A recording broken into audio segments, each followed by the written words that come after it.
Live from Sweet Swine County, it's Split Hoof Tonight with Billy Gates and the Broken Windows Band. Hi, I'm Earl Silo, and here is Sweet Swine's one and only Cousin John. Thank you, thank you, thank you, thank you. Hey, it's great to see all of you here tonight. Welcome to episode 4 of Split Hoof Tonight. Earl, good to see you. Good to be here, Cousin John. Say, Earl, you know about old Cousin Dave, Sweet Swine's finest police officer? He was taking his oral exams last week. Got through everything pretty darn well. Came up to the last question. They said, Officer Dave, if you had to arrest your mother, what would you do? And old Officer Dave, he thinks for a minute, and then he replies, call for backup. I got one better. Couple from old High Horse up here, they're traveling down the road, and it's deafening silence in the car. They'd had a little argument before, and nobody wanted to give in to who was right, who was wrong. So they're driving down the road just being real quiet. They come up along the old farm there. They see a couple mules, some goats, some pigs. The wife looks over at him. The husband says, relatives of yours? She goes, yep, in-laws. Anyway, hey folks, we got a great show tonight, a great guest. We're going to see some places outside of Sweet Swine County. In fact, you know what, Earl? Let's go see one of those right now.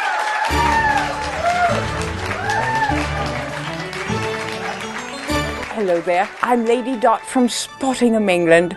Yes, good to see you again. And today, right now, I am putting spots on my map on several small communities that I find to be spot on. And I'd like you to join me as we learn a little bit about some of these communities. In fact, I have one in mind for today that you might rather enjoy. So please join me as we explore this community together. Located between two major highways, Slayton is known as the hub city of southwest Minnesota. Cities such as Pipestone, Marshall, Windham, and Worthington are neighbors within a 30-mile radius of Slayton, which forms the hub of the network. Now, didn't I tell you that was one fabulous community? Now, let's take a look at some of their businesses.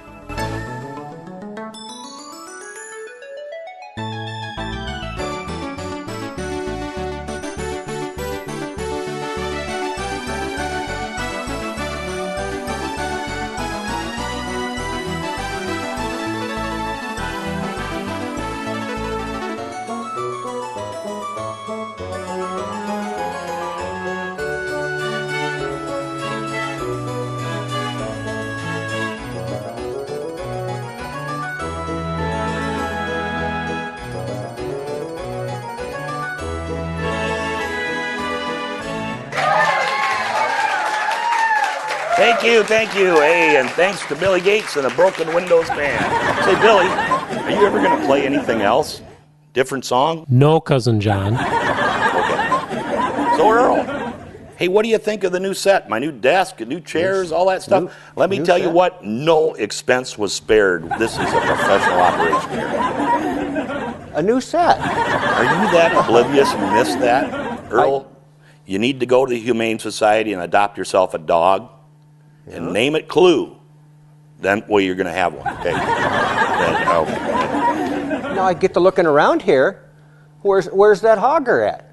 The golden hogger you told me about. Yeah, that's tragic, Earl.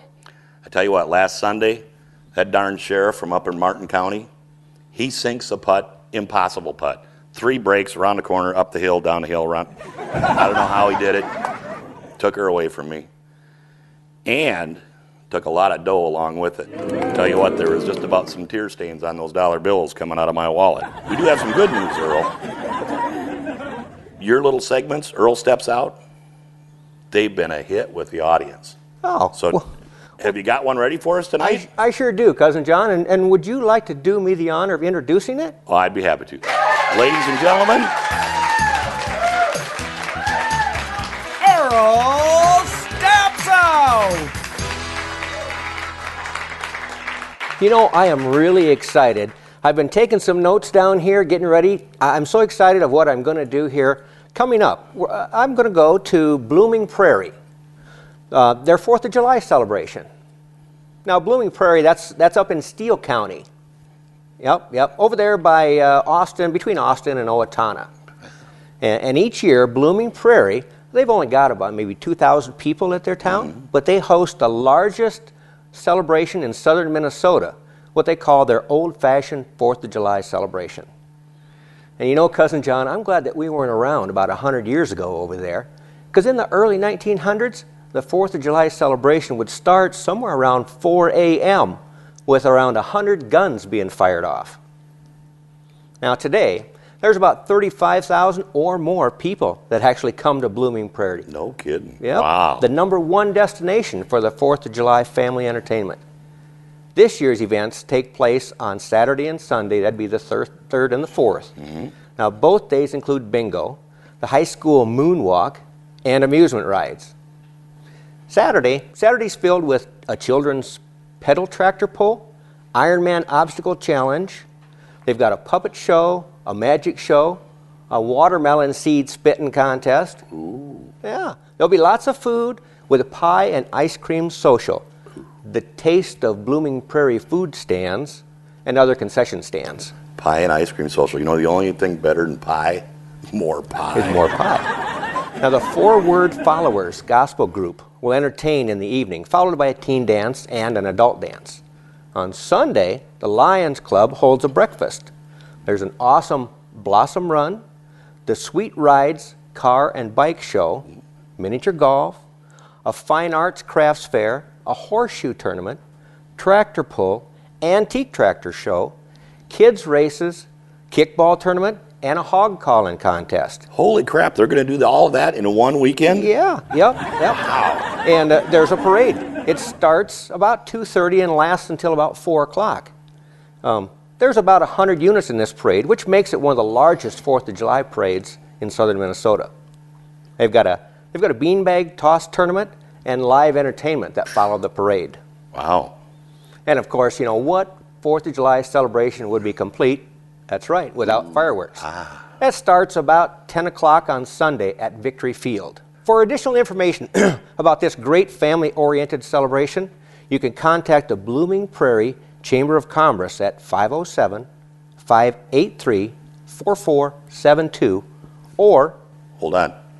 Folks, hey, get that right down here. 507-583-4472.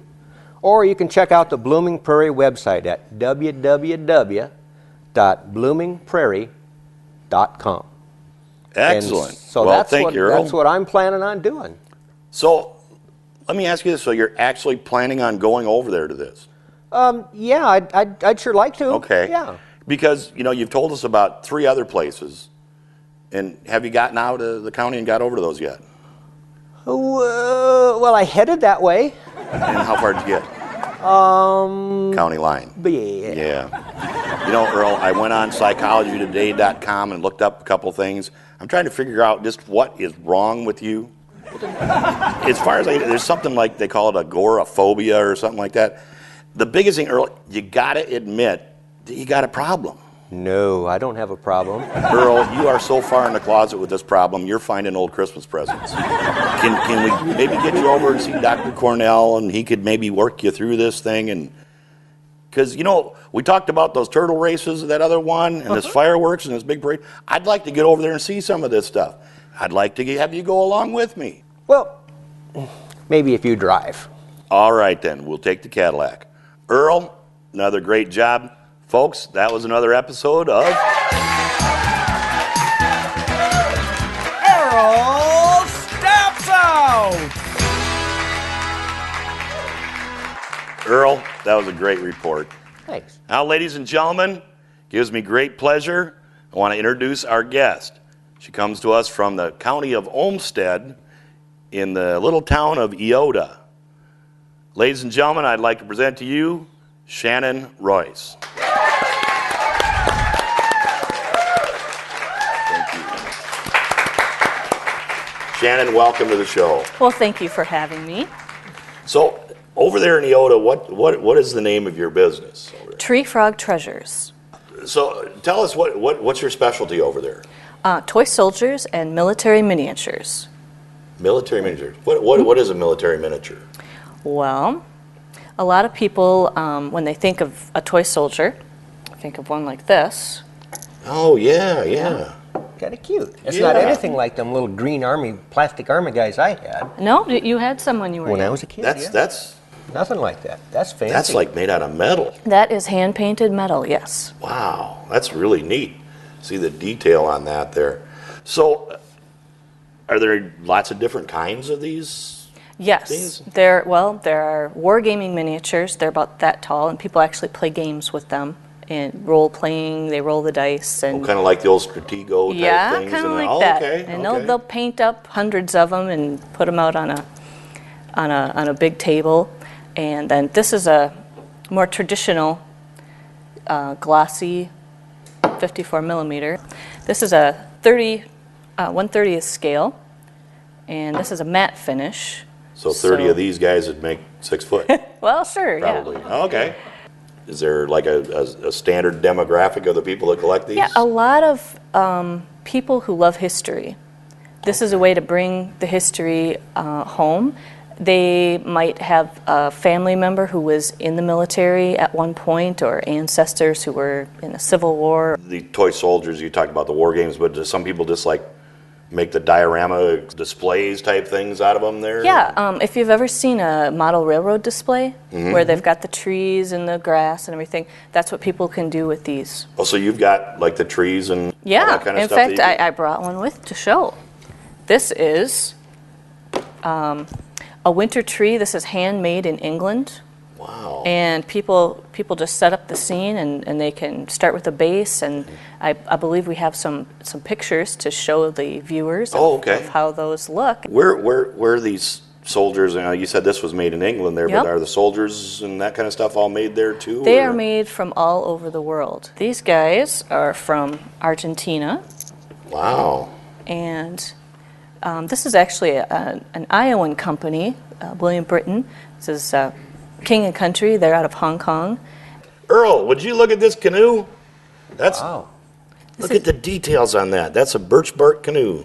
John Jenkins design. So, Shannon, do you have like some examples of some of your customers' dioramas that they've made and stuff like that? I do, and I think it would be great to show your viewers. Oh, and she's brought some pictures along, folks. You folks here at home, you just watch your set, and we'll see them. And the folks here in the audience, watch right up here on the big old jumbotron up there, and we'll have that. So tell us a little bit about what the people have built there. Well, here are some examples of some World War II dioramas, and we also have some Knights and Saracens here. Oh man, look at the details on some of that stuff, Earl. That's amazing at what they do. And here is a great shot of the Delhi Durbar. It was a big parade in India back in 1903, and you can just look at all the colors and the elephants. Wow, look at that. Those elephants are really something. They look like they'd be kind of heavy if they're made out of metal. Yep, so you can see that there's just so many different things that you could do with these toy soldiers. Well, it'd be good for me as long as we didn't have any camels in there. I don't like camels. Oh, we have camels. We have lots of camels. I got to stay away from the camels. How about your customers? Do you have customers that buy things from all over the place All too? over the world, yeah. All over the world, even. We ship all over the world every day. Well, that's amazing. You ship them all over the world like that. You know, I don't think we've got a business like that in Sweet Swine County. Do we, Cousin John? I'm real sure we don't, Earl. I don't think I've ever seen one like that. Well, actually, we are the only toy soldier store in Minnesota, in any county. Only one. Let me ask you, how did you get started in getting interested in these things and selling them? And Well, it just started out as a hobby. In fact, I wasn't even selling toy soldiers at the beginning. I was just going to local auctions and selling things on eBay way back when eBay had first gotten started. Oh, sure. And I decided it would be kind of fun to try selling something not from an auction, but from a straight off the shelf in perfect condition. And I found toy soldiers, and I've learned a lot about history. Every time something new comes in, I have to learn about You it. got to grab it and find out about it. Is there one period over others that are more popular? I would say World War II is definitely very popular worldwide, and then with our own customers here in the United States, a lot of people are very interested in the American Civil War. Oh, sure. Yeah, I know there's places I know down south, especially they reenact things and all that kind of stuff. But this way they do it on a board or a ping pong table or whatever, I guess. So Shannon, share with us a little bit. When you got started and how long you've been doing this. I have been doing this for a long time. Really? Way back in 1999 is when I started Treefrog Treasures, and about 2001 is when I brought the toy soldiers into the business. Wow. Shannon, it's really been good having you here. And how can people get in touch with you or your store if they want to learn more about these things or see if you've got something that they want? Well, they would want to go right to our website. Okay, and that is? That is www.treefrogtreasures.com. And it doesn't matter if they're in Eyota or Sweet Swine County or anywhere in the world, they can order straight from the website and we will ship it out to them. Earl, that's that www, you know what that stands for? www. The World Wide Web. Oh. What that's for then. One of these days I'm going to have to check into that internet machine. Okay, yeah. About the same time you get outside the county, right? Maybe after that. Anyway, Shannon, we want to thank you very much for stopping and seeing us again today. It's been a pleasure Folks, to be here. Let's give Shannon a big round of applause for being here. Hey, listen, if you got a chance to sit for a second. Sure. We're going to take another look at a place outside of Sweet Swine County. Maybe you'd like to come along. I'd love to. Let's see what we got.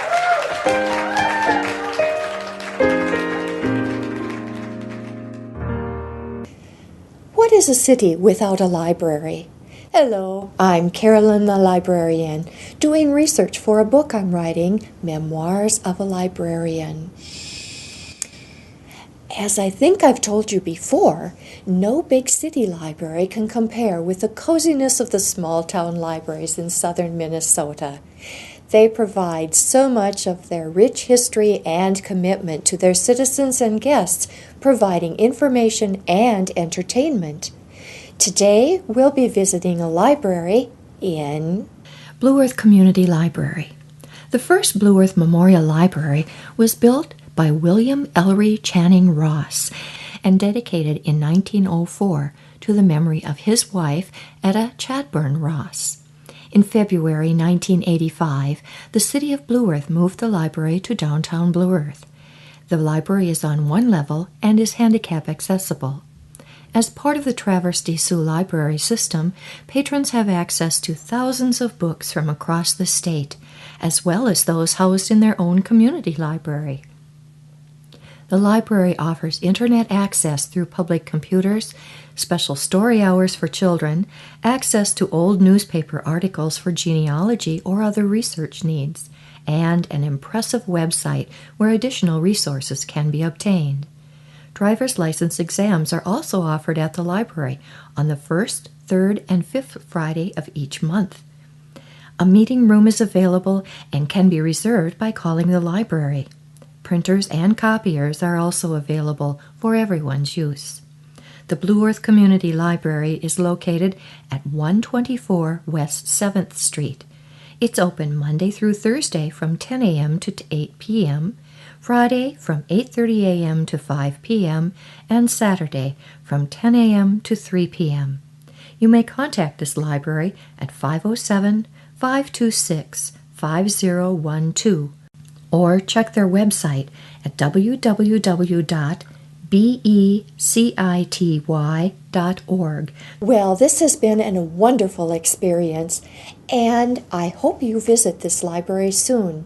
As for me, I'll be sure to include it in my book, Memoirs of a Librarian.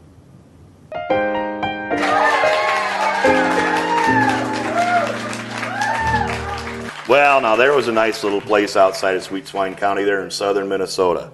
But Earl, have you heard? What? We're going to be broadcast now south of the border. South? How far south are we going? We're going south of the border, down Emmitsburg way. That- We're going to be down there in Iowa. Iowa? Yep. Does that mean I have to learn to speak Iowegian? You're going to have to be bilingual, don't you know? Well, thanks again, everybody, for stopping into old episode 4 of Split Hoof tonight. Thanks to our guest, Shannon Reuss, Treefrog Treasures, Eyota, Minnesota. And we're about out of here. Good night, everybody.